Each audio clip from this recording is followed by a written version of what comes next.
So বন্ধুরা 28 তারিখে আমাকে হয়েছে কুরবানি ঈদ।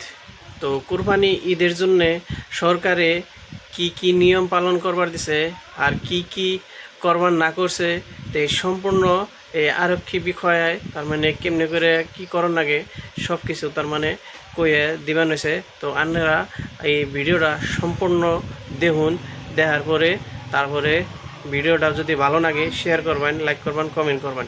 তো এই আরক্ষী তার মানে কি কি কইলো তো আপনারা সবাই শুনুন।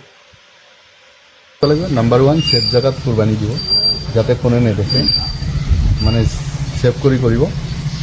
নাম্বাৰ টু অপচয় বস্তুবিলাক আমি মাটিৰ তলত পুতি থওঁ। নাম্বাৰ থ্ৰী আমি ভিডিঅ'গ্ৰাফি হ'ব নালাগে।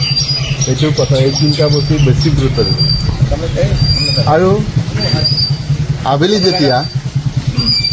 যেতিয়া আমাৰ কুৰবানি হোৱাৰ পিছত খাই বৈ পেলাই আমি অলপ ওলাই যাওঁ, শহুৰেকৰ ঘৰত যাওঁ, বন্ধুৰ ঘৰত যাওঁ, অমুকত যাওঁ, সৰু ল'ৰাবিলাকে অলপ ফূৰ্তি কৰি আহোঁ, বাইক লৈ যায়, বা দেউতা বাইক দি দিয়ে যাওঁ।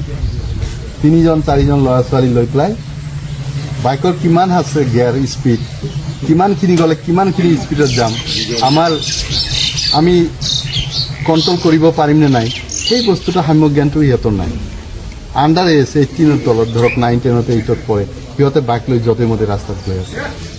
একদম আপোনালোকে নিদিব, মোৰ ৰিকুৱেষ্ট কৰজোৰে। বাচ্চাক বাইক ঈদৰ দিন ক'ব, বাবা আজি ঘূৰি ফুৰি খোজকাঢ়ি ফূৰ্তি কৰা, আজি বাইক নাই। ঈদৰ দিনৰ কাৰণে বাইক কাকো নিদিব। বাচ্চাক একদম বুজাই দিব, বাবা আজি বাইক নল'বা হা, বাইক লৈ ফুৰিব নালাগে, নহ'লে এনেকুৱা উদ্ভণ্ডালি আৰম্ভ কৰি দিয়ে আবেলি ৰাস্তা ঘাটে। এক্সিডেণ্ট প্ৰত্যেক বছৰ হয়নে নহয়? গতিকে এক্সিডেণ্টৰ পৰা আমি বিৰত থাকিব পাৰোঁ, যাতে কোনো ধৰণৰ ঘটনা নহয়, এক্সিডেণ্ট দুৰ্ঘটনা নহয়, তাৰ প্ৰতি আপোনালোক কৰা নজৰ ৰাখিব লাগিব।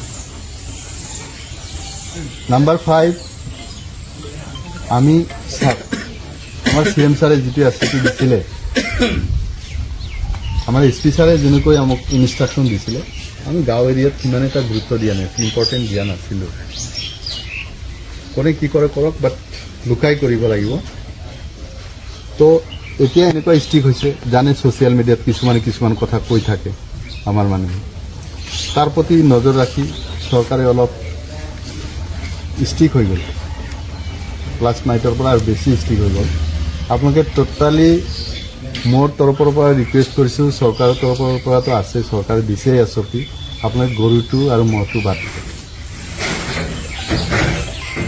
কুৰবানি দিব লাগে হয়নে নহয়? ঠিক আছে, আপুনি 60,000 টকা বা 70,000 টকা কুৰবানি দিব, 4টা ছাগলী কিনক, যাৰ যিমান সক্ষম। 2টা জেগাত 3টা কৰক নাই, আমি যে গৰুৱে দিব লাগিব, মহ দিব লাগিব, তাৰ কোনো মানে নাই।